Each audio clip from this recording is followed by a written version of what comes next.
Hello guys, this is our video last night and last day ng aming ka-work. So, nang libre siya.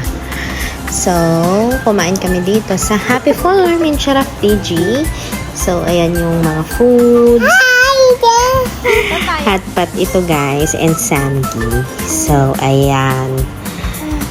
Naghanap muna kami ng table kung saan kami pupesto. So, that time ay medyo kunti pa ang mga nakain.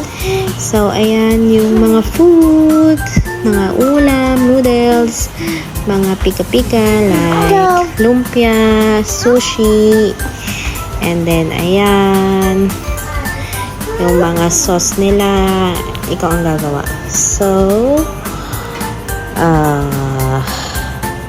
unlimited to. So, kumain kayo hanggat gusto nyo. Magpakabusog, ganon. Ang price nila ay 69 dirham each person. Including drinks and dessert, ice cream, fruits. So, ayan. So, luto-luto guys. And, busog na busog sila dyan. Ayan. Ang dinali namin ay beef. Kasi sawang-sawa na sa chicken. So, ayan. Nagtrabaho ko, diba? Tuwan-tuwa. Tawang-tawa eh. So, ayan. Tapos na kaming kumain. And, thank you, Ace. Bye!